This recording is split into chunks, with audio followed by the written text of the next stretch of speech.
a seguir hablando del medio rural, en este caso no de la sanidad, sino de un asunto con consecuencias graves para la economía de nuestros ganaderos. Desde hoy mismo está prohibido cazar lobos en toda España, algo que ha provocado una fuerte contestación dentro del sector y de las comunidades más afectadas, entre ellas, claro está, la nuestra. Los sindicatos agrarios ya anuncian movilizaciones porque ven peligrar sus explotaciones ganaderas. Vamos a hablar con el presidente de Asaja, con don Naciano Dujo, para que nos explique las consecuencias directas que puede tener esta decisión del Ministerio de Transición Ecológica. Buenas noches. Muy buenas noches. Recién ha dejado casi el tractor y viene aquí al plató, ¿no? Eso es. Bueno, eso está muy bien. Bueno, imagino que desde ayer, señor Dujo, ha recibido muchas llamadas de ganaderos de la comunidad, sobre todo los que viven al norte del Duero, que era donde hasta ahora se permitía la caza del lobo. ¿Qué le trasladan? ¿Cuál es su principal preocupación? Bueno, la preocupación que tienen los ganaderos y que tenemos las organizaciones agrarias viene desde el día 14 de febrero, que fue cuando aquella votación que un poco se apañó, se hizo de esa manera, se incluyó, se pretendía que el lobo se incluya en el listado LESPRE. Ayer, en el día de ayer, sale en el Boletín Oficial del Estado ya como definitivo. ¿Qué significa esto? No solo al norte del Duero va a generar un problema porque no se cace el lobo. El lobo genera un problema en todo el territorio donde está. Y al norte del Duero, cuando hay superpoblación, lo que hace es desplazar ejemplares, los más jóvenes, a otras partes de la comunidad y a otras partes de España.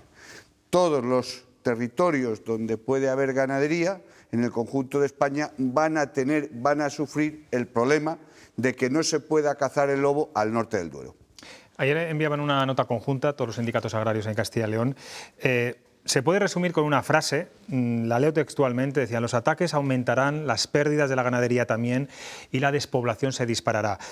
¿Habrá ganaderos que dejen su explotación ganadera precisamente por esto? ¿Habrá también incluso algunos que se quieran instalar y que echen el freno? O incluso en esa renovación y cuando los padres quieran dejar a sus hijos, habrá hijos que digan: no, yo ahora, papá, casi mejor me dedico a otra cosa. Mira, lo primero que hay que decir es que el lobo no está en peligro de extinción. En el año 92 en Castilla y León había 400 lobos. En el año 2000, por lo que se estima 2020, estamos hablando de más de 2.000 lobos. Hay más lobos casi en España, casi en Castilla y León, que en el conjunto de Europa en su conjunto. Francia tiene 400 lobos. En el año 2015... Claro, porque se ha tomado una decisión pensando que el lobo está amenazado. Es que no lo está, es que ese es el gran error. Se ha tomado una decisión política, errónea y sectaria, no porque el lobo esté amenazado. En el año 2015 hubo en Castilla y León 1.500 ataques. En el año 2020, 5 años más tarde, 2.600 ataques. 1.100 ataques más en solo 5 años. Hay ganaderos que sufren a lo largo del año un número importante de ataques y al final les hace cerrar la puerta. No olvidemos que en los territorios donde no ha existido nunca el lobo y ha existido y existe la ganadería extensiva, es incompatible el lobo con ganadería extensiva, porque el lobo lo que va a hacer es matar lo que tiene más fácil, que es esa ganadería extensiva. Allí donde ha existido, donde ha habido convivencia siempre, que puede ser al norte del Duero, pues se va controlando de esa manera entre la caza, entre explotaciones que están adaptadas, que no hay de alguna manera un riesgo tal como es a donde no ha existido. Entonces, ¿qué es lo que nosotros... De hecho, permítame, señor Dujo, que dé unos datos, los han explicado mucho estos días, que confirma que hay una relación causa-efecto. Al norte del Duero, como decía, donde se concentra el 75% de los lobos en Castilla y León, y hasta ayer se podían cazar, los lobos causan un 25% de los daños, y al sur, que está el resto, el 25%, es la otra cifra, ¿no? Es el 75% de los daños. Está claro. Esa es la cuestión. Si nadie está diciendo que tiene que desaparecer el lobo, ni mucho menos. Si el propio sector, nosotros, el lobo es una especie, pero la especie tiene que tener un control, tiene que tener su espacio y tiene que estar donde no perjudique al sector ganadero que ha estado siempre. Lo que no puede ser es que la expansión del lobo, el aumento de ejemplares, vaya donde han estado el ganado, donde ha habido un ganado extensivo y acabe con él, porque lo que está claro es, vamos a ver, si todos de manera conjunta las organizaciones agrarias a nivel nacional, las comunidades autónomas del norte del Duero, la Cornisa, Castilla y León, que es a donde hay el 95% de los lobos, los partidos políticos de estas zonas, los consejeros de esas comunidades que son del Partido Popular, del Partido Socialista, de cualquier signo.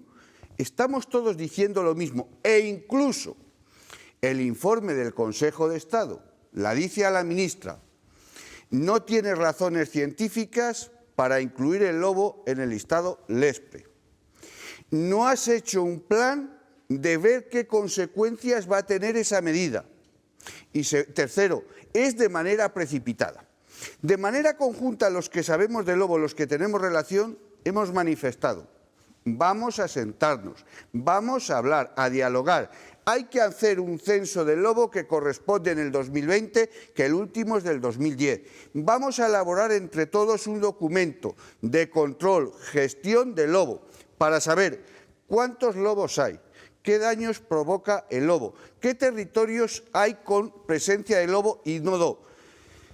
Si eso no se hace, lo que ha habido es un contubernio entre la ministra y algunas asociaciones ecologistas para, de manera con nocturnidad y alevosía en esa votación que se hizo, incluir el lobo en el listado LESPRE. Pero dicho eso, el máximo responsable del Gobierno es el presidente. Y el presidente es consciente y tiene conocimiento de que por un lado está su ministra y por el otro lado está todo el territorio, todo el mundo que algo tiene que ver con esto. Si él ha permitido que la ministra haya sacado la orden, es que está de acuerdo con ella. Se olvidaba también el Partido Socialista en Castilla y León. Hoy ha sido muy claro. Van a apoyar el recurso que ha presentado la Junta de Castilla y León. ¿Tienen alguna esperanza de que esos recursos prosperen?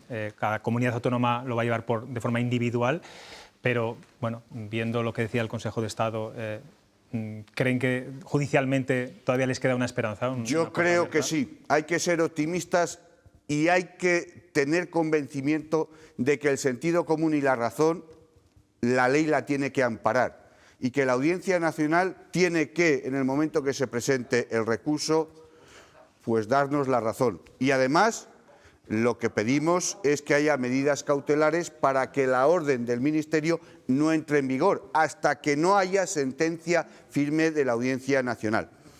El Consejo de Estado, órgano consultivo, de momento ha paralizado todas las autorizaciones. Claro, es que hasta que la Audiencia Nacional no haya medidas cautelares, lo lógico es que se paralicen todo lo que pueden ser los permisos de caza que había para este año, para que no haya ningún problema en caso de, porque ahora estaríamos teniendo dos, por decirlo así, dos leyes, la de Castilla y León que lo permite y la del Estado que no lo permite. No sería lógico poner a esos cazadores o a esos ayuntamientos que dan esos permisos en la tesitura de cuál es la legalidad. Y esta orden publicada ayer se ha adelantado unos días. ¿Les ha pillado con el pie cambiado? ¿Pensaban que podía todavía posibilidades de que se pudiera negociar con el Ministerio? Vamos a ver, yo tengo que decir que yo tenía esperanzas. Las organizaciones agrarias a nivel nacional hemos mantenido reunión con el secretario de Estado de Medio Ambiente. Hemos mantenido reuniones con los distintos partidos políticos, aquí en Castilla y León lo mismo. Cuando el Consejo de Estado manifiesta ese documento, yo sí tuve esperanzas de decir, ahora es el momento por el cual la ministra tiene claramente una salida. El Consejo de Estado me dice esto, voy a retomar la negociación, voy a hablar con los consejeros, voy a volver a hablar.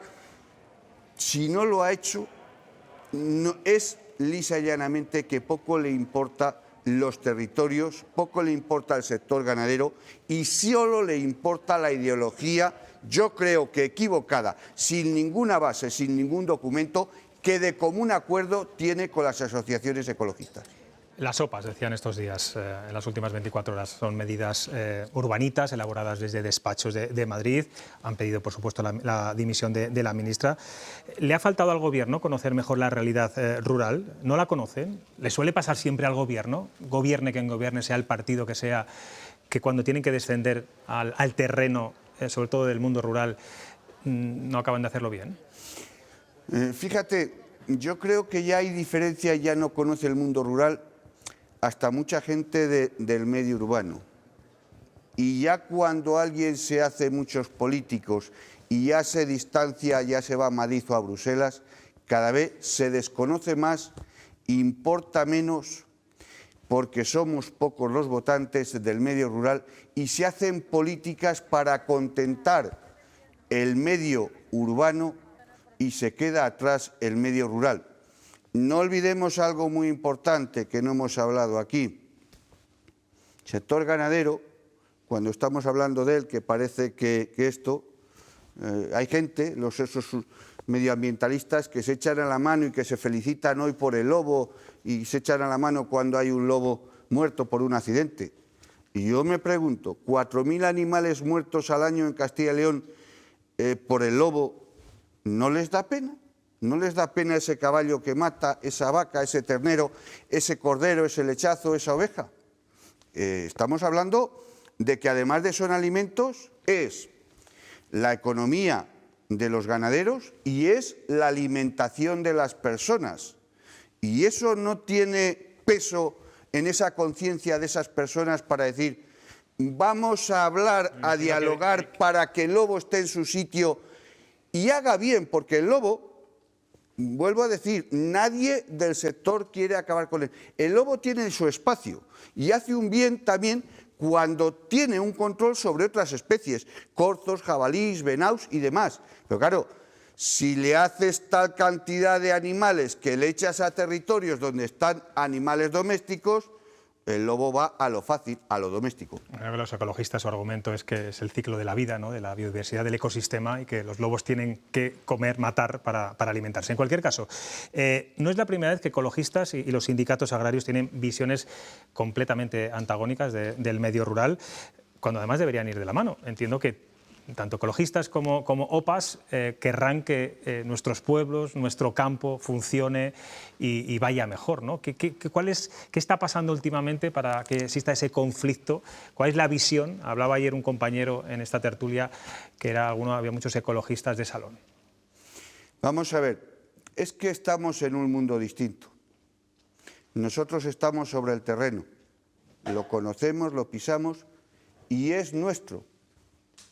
Ellos hablan desde la ciudad de lo nuestro y no se juegan nada. Mira, lamentablemente este año ha habido este verano incendios importantes en España. Castilla y León, uno muy importante y otros de menor importancia, pero para todos ha sido importancia, ¿verdad? Cuando se ha producido el de Ávila o el de San Felices o el resto, el ganadero, el propietario que está allí, cuando se prende lo suyo. Eso no pasa a los demás, no pasa a los ecologistas lo ven por la televisión. Cuando sucede ese incendio por un accidente, por cualquier cosa, ha habido ganaderos que han perdido el pasto, que han perdido parte de sus infraestructuras, que han perdido la paja, que han perdido el heno que tenían para alimentar, que han perdido su forma de vivir. Pues desgraciadamente, la ley de montes, por ejemplo, les condena, porque les prohíbe seguir pastando los próximos 5 años. Cuando son víctimas, les condena. Sigo más. Cuando tú hablas del medio ambiente, y yo puedo hablar del campo, mira, si es que el campo es donde estamos, es donde vivimos. Lo que hay en el campo mayoritariamente es nuestro, es de los agricultores, es de los ganaderos, es del medio rural. ¿Quién lo va a proteger más que nosotros? Entonces, es que esos otros señores hablan de lo nuestro desde la ciudad para bien de ellos. Y nosotros hablamos de lo nuestro para vivir nosotros y producir alimentos.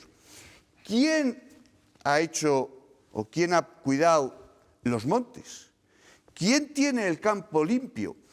Tendría que darse cuenta la sociedad y los ecologistas, los políticos, que hay 2 clases de medio ambiente y de campo.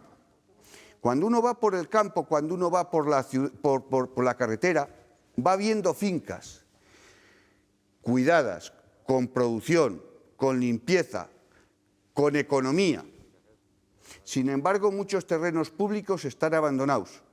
Cuando vemos un río abandonado lleno de maleza, cuando vemos un monte que no está cuidado, cuando vemos una carretera, una reguera, un arroyo, ese territorio que no se cuida, que no se limpia, cuando produce un incendio, es un polvorín.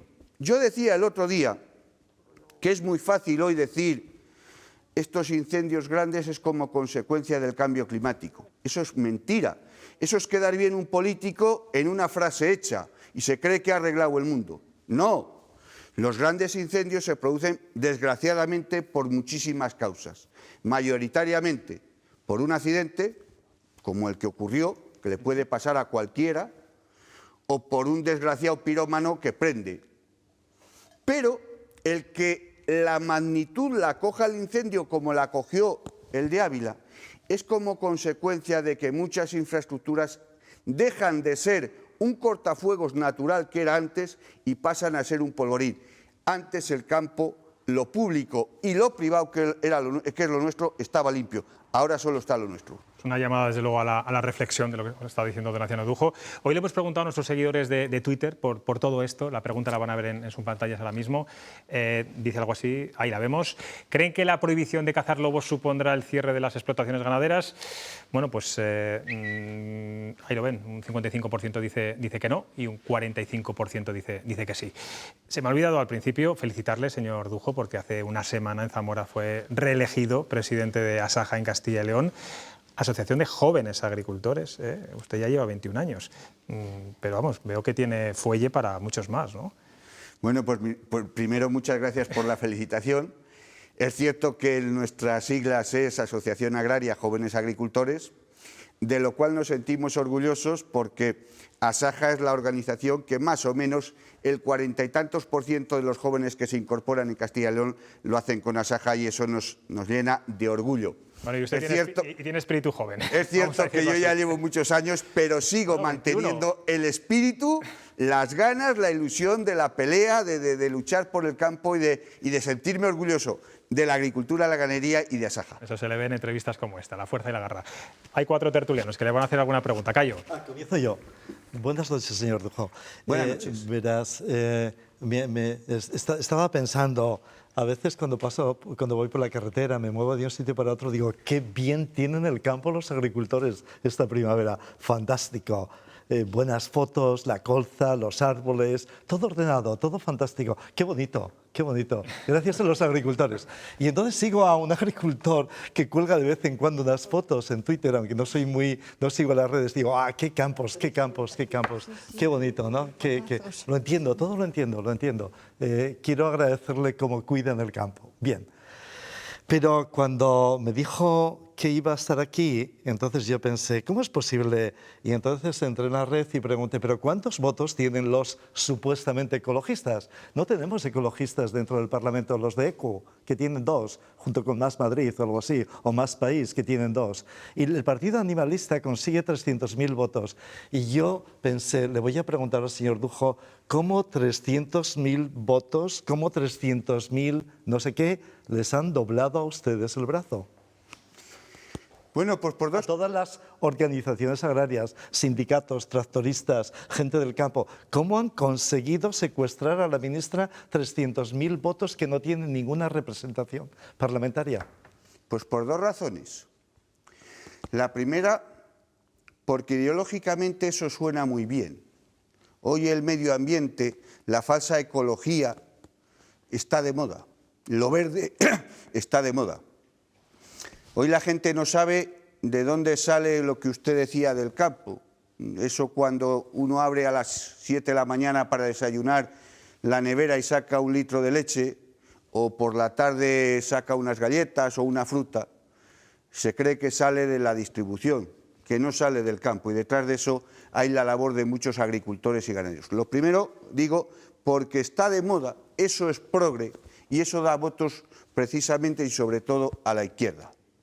Y la segunda cuestión, porque esos 300.000 votos, esos supuestos ecologistas que usted dice de ciudad, tienen un mecanismo que le saben funcionar muy bien, que tienen tiempo para ello y que además se dedican a ello, y es Internet y las redes sociales. Los agricultores y ganaderos, sin embargo, estamos dedicados, como usted dice, a tener el campo bien, a ser en Castilla y León el granero de España, a ser la segunda región con la ganadería, con las ovejas, con la remolacha, con el maíz, y nuestras organizaciones agrarias, los trabajadores que tenemos, pues están dedicados a hacer los papeles que la Administración nos hace. No tenemos tiempo para estar todo el rato en las redes sociales hablando y creando opinión. Don Anciano, Ana, te voy a pedir que seas más breve. Yo sé que ese espíritu joven te lleva a tener esa verborrea, pero vamos a intentar ser más concisos todos. Buenas noches, don Anciano. Enhorabuena por tu reelección. Yo te quería preguntar si crees que ese recurso que va a presentar la Junta y al que vosotros que también queréis tomar alguna iniciativa puede prosperar, ¿no?, en algún sentido, ¿no? Porque es verdad que ahora mismo se ha creado una situación de inseguridad jurídica no solamente en esta comunidad, en el resto de España. Yo estoy seguro de que sí. Estoy seguro de que la justicia nos va a dar la razón porque la tenemos. Vuelvo a decir, si es que es tan sencillo como que la Audiencia Nacional diga: señora ministra, señores consejeros, señores profesionales del sector, si lo que tienen que hacer ustedes es un documento de control y gestión del lobo en el que se analice todo, y con esos datos el que tenga la razón que se la den. Es que la ministra ha sacado una orden sin ningún dato, sin ningún estudio científico. Lo mismo, Consejo de Estado se dedica a ello, igual que aquí el consultivo valora lo que son las órdenes, valora. Si nos ha dado la razón el Consejo de Estado, nos la tiene que dar la Audiencia Nacional. Alberto. Darle la enhorabuena, sumarme. Le he escuchado con muchísimo interés y la rigurosidad de su intervención. Y me ha quedado una cosa muy clara, que hay que dejarla de entrada. Todo el mundo está por la conservación del lobo. Lo que sí que hay que hacer son verdaderos planes de control. Entonces, esa es la síntesis. Entonces yo diría, ¿qué medidas del plan de control desde las asociaciones agrarias se le proponen al Gobierno antes de tomar una decisión de, sin controlar todavía la población de lobos, tomar la medida? No se puede cazar. ¿Y cuáles serían las medidas a corto plazo de ese plan de control antes de tomar esa medida a la que se oponen? Vamos a ver, yo añadiría, don Anciano, o sea, ¿qué cambios, sobre todo qué cambios respecto a lo que había hasta ayer? Vamos a ver, lo primero que yo tengo que decir es que parece que aquí se puede cazar el lobo en cualquier sitio y de cualquier manera. No. En Castilla y León, más o menos, se daban licencias 120, 130 al año, que no se cumplían todas, no se cazaban todas, 60, 65, que el lobo es un animal muy astuto, que no está ahí a la puerta de casa para que se le cace. Vamos, que eso está claro. ¿Qué habría que hacer? Pues primero, como he dicho, un estudio de dónde están los lobos y el número, y dónde están los territorios en España donde no provoca daño, y orientarles hacia esas zonas. 2, a donde hay ganadería, por supuesto, el máximo control, y que eso justo es lo que no ha hecho la ministra, los daños que provoca el lobo, pagárselos a los ganaderos en su justa medida. Y no solo la Junta de Castilla y León como hace, sino, si quiere ayudar la ministra, que compense, que parta y que ayude a la Junta de Castilla y León a pagar esos daños que ahora son insuficientes totalmente. Por último, Ana Pedrero. Cierro con una consideración. Lo primero, la enhorabuena. Vaya por delante que admiro al lobo como animal y que, lógicamente, como todos, queremos la conservación de ese animal, que en otros sitios, además, genera riqueza, como Saliste, por ejemplo, donde hay centros de observación y se ofrece como actividad de observación para el turista. Dicho esto, y además contesto también a Cayo, hay una perversión absoluta. Es el problema. El problema es que con 300.000 votos, esos 300.000 votos están multiplicados en la cabeza de la gente a costa del bombardeo. Hace 15 años empezó con la cresta de la ola, que era la tauromaquia, que era lo más fácilmente atacable, y yo hace 15 años ya lo escribí. Iba a venir después la caza, iba a venir después la pesca, iba a venir después el lobo. Así ha sido. Y tenemos una gente en el PP, en el PSOE, es que me da igual el partido que quieras. Tenemos una gente que se piensa que un toro bravo es un peluche, que dicen pobrecitos jabalíes y que el jabalí se coma todos los sembrados, que el jabalí provoque no sé cuántos mil accidentes, que los venados produzcan... Es que yo vengo de una tierra de lobos y vengo de una tierra donde el ganado salta a las carreteras y mata a la gente. Y hay que tener un control de esas especies. Y la caza lo ha hecho maravillosamente bien durante siglos. Y la agricultura lo ha hecho maravillosamente bien. Y llegan estos señores que no se han manchado las botas de barro en su vida, que no han pisado el campo en su vida, y hacen leyes contra el campo. Y quitan los muladares y los lobos y las rapaces y los buitres tienen hambre. Y cuando vas a ver a un ganadero llorando se te parte el alma. Y ese es el problema, Cayo, y con eso te contesto, que nos han minado de tal manera que es que la gente está en los mundos de Yupi y la naturaleza solo es sabia. quería decir una cosa, solo quería decir una cosa, que es que tenéis que comenzar a jugar en el mismo campo. Es que siempre es lo mismo. Por supuesto, siempre es lo mismo. yo Él lo ha llevo diciendo dicho, siglos. ellos están en Bruselas con Twitter y yo estoy en el tractor. Pero es que tienes que incorporar Twitter al tractor. Mira, no, hay que jugar. Vamos a ver, y esto es una crítica, os voy a hacer una pequeña crítica. Cayo, muy breve, por favor. Que Ya, vamos muy mal de breve. tiempo. Una alianza rural absoluta de todo. Agrarias tienen recursos, dinero, contratar a tuiteros, hacer algo, quiero decir. No sé si- estoy no sé si hablando, es la solución. Vamos a ver, estoy mira, hablando en Vamos a serio. escuchar a Donaciano. vamos a escuchar. Al inicio del año 2020 estábamos en la calle. Estaba España llena de tractores y de gente en la calle de movilizaciones. Por dos cosas. Para defender la imagen y por la rentabilidad de las explotaciones. Vale. La gente lo que tiene que tener es pensar y no olvidar. Y los hechos, la palabra mueve, pero los hechos arrastran. Desgraciadamente estamos en una pandemia. Hemos tenido 1 año y medio de pandemia. Si la gente ha comido y no le ha faltado de nada, es porque ha habido agricultores y ganaderos trabajando sus tierras todo este año y todos los años. Porque parece que luego, como dije al principio, las cosas vienen del maná. No, no. Y no tendríamos que vernos obligados a estar contradiciendo en Twitter o en las redes sociales lo que dicen los ecologistas. Si ya vale con que la gente tenga para comer, y por cierto, en ningún sitio del mundo, o como más que aquí en ninguno, hay en la comida garantía sanitaria, calidad y medidas para que lo que es el medio ambiente y el bienestar de los animales sea al 100%. ¿Qué más Twitter, qué más redes sociales que abrir la nevera y que haya alimentos? Pero no te olvides de Faltas Twitter. cultura. Bueno, es un ¿Qué? consejo que te da Cayo Sastre, el Twitter. Ya, Bueno, nada más. Asaja tiene Twitter, por cierto. Sí. Nos ha tuiteado hoy la entrevista. Donaciano, muchas gracias. Te dejamos descansar, que mañana me imagino que tendrás que volver a subirte al tractor para trabajar y para pelear por el lobo. Y bueno, a ver si se puede conseguir, como dices, esa esperanza que tienes de que todo pueda volver al menos a lo de antes. Gracias por estar en Cuestión de Prioridades. Pues José Luis, muchas gracias a ti. Mañana no toca tractor, mañana toca Asaja. Mañana estoy en la Universidad de Salamanca a las 9:30, a las 12:30 en la Asamblea de Asaja Palencia, vuelvo a Valladolid a una entrevista y luego acabo en unos premios. Madre mía, la sementera mañana nada, ¿no? Mañana nada.